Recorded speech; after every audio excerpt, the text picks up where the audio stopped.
let's talk some Arch Manning. He hasn't announced he's going to transfer, but comes from a family that makes business-like decisions. There is a tie to Tennessee. There is a tie to Ole Miss.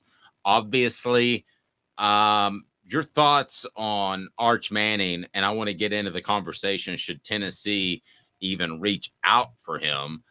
But first, Arch Manning leaving Texas, if he does, what kind of decision do you think he might make? Because it looks like Quinn Ewers is coming back and is going to win that job, and Arch might even be third string. So your thoughts on where Arch Manning stands right now? Oh, did you say me? I'm sorry. I thought you said Caleb. Yes. No, yeah. You go ahead. Yeah. Let's see what Malik Murphy does. That would be a big indication because his name is kind of out there. Essentially, any backup quarterback's name is out there, but he was the number 2 this year for Texas. If he were to look elsewhere, then to me, it's an easy call. If I'm Arch Manning, I come back to Texas, I back up Quinn Ewers, and I prepare to be the starter in 2025. Archie made comments in the last 2 months about Eli's path at Ole Miss, redshirting, backing up, then taking over, and how great that was for him.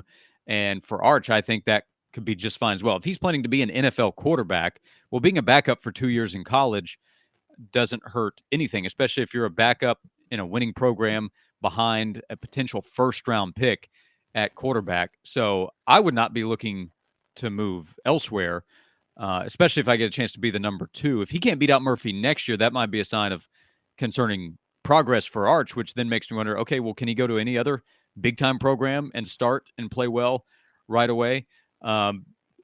Tennessee would make 0 sense for Arch Manning, or really for Tennessee. That would just create controversy that this school has not handled well in the past.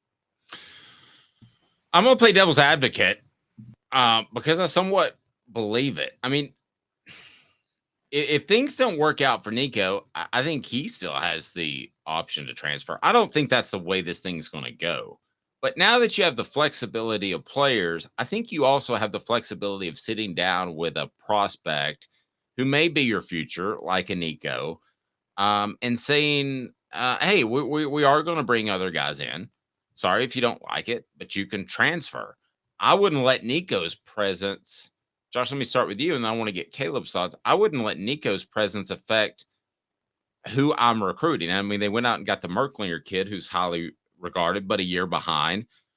Josh, I would be afraid to let that affect my decision-making process.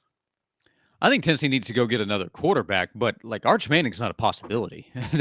Right. First of all, if Tennessee evaluated Nico as a better prospect than Arch, and then their message to Nico is, if you don't like it, you can transfer. Well, then that means Tennessee would be choosing a lesser quarterback in their own mind. That doesn't make any sense.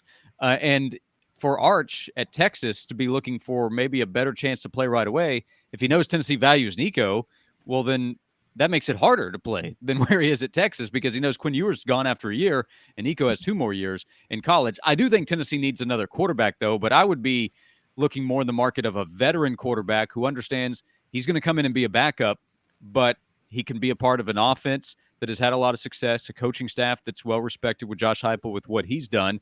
Maybe a guy that he knows he's not going to be a pro quarterback, but he might want to be a coach, might want to be a part of a football future, and potentially help if needed, if something were to happen to Nico. Those guys are out there. They're not easy to find, but you can find those kinds of players. The obvious example of the last 12 months would be Ole Miss going and getting Spencer Sanders from Oklahoma State to come in and compete, but ultimately to back up Jackson Dart. They also got Walker Howard from LSU. Or, think about this. Tennessee, for a brief period of time, I think was in the mix with Gardner Minshew.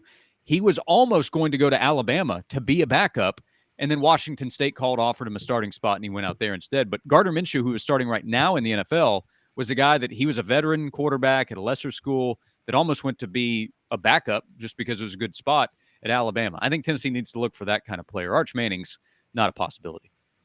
Yeah, that's not happening. Well, I don't think it's happening, but if he had any interest via the Peyton connection, I would explore. Not happening. Still not happening. Well, no, I know it's not happening, but I wouldn't let having a highly touted quarterback on the roster prevent me from going out and getting another one. Would be my only point. And let me ask you this, Caleb. Moving aside from Tennessee, where do Tennessee fans not want Arch to go, or do they even care? I mean, look at Josh smiling. Are you thinking about a place in Oxford? Well, no, not that one as much. I think the fear would be if he goes to a school that Tennessee will play. And I mean, I guess they'll play Ole Miss potentially every other year, so you could see. Could you see him in 2025? I don't know. Well, Yeah, I mean, SEC scheduling such a mess. But yeah, Georgia's probably out because they also have some young guys. But Georgia was in the mix previously. You also have Alabama with the question past Jalen Milroe, although they have a very highly touted quarterback in this 2024 class. I don't think anybody's scared of Florida, so don't have to worry about bringing them up. They also have DJ Lagway coming in. well, also Florida's not going to be an annual rival for Tennessee in the future because that's guys, that's no right. longer a rivalry. That's a one-sided rivalry. Tennessee matters to Florida as much as Vanderbilt matters to Tennessee at this point. Sorry, y'all can hate me for that, but they're equally as competitive. Caleb, so. I don't hate you. Speaking of Spencer, Maybe Ole Miss, by the way, is the answer. If you're looking for one, maybe it is, because if you face Lane and Arch and you lose to them, that's not what you're looking for. Yeah, and I wanted to jump in on this.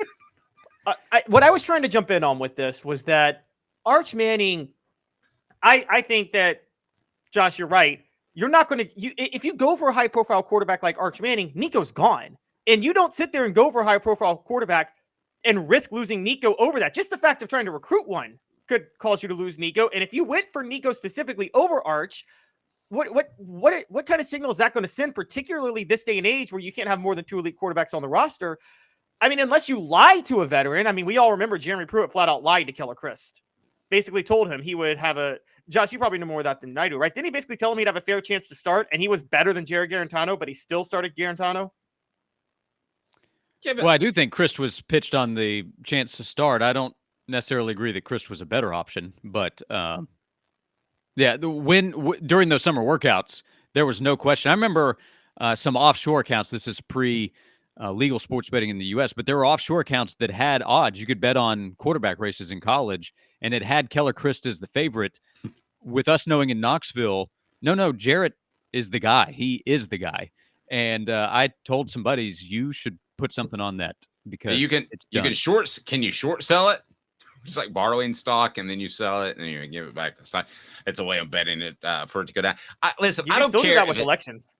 Yeah, I don't care if it's Namath, Montana, Iamaleava, or whoever the case may be. If you transfer out because Tennessee brings in another quarterback, here's what Peyton says, and he's related to Arch. They're like, that is total bullshit.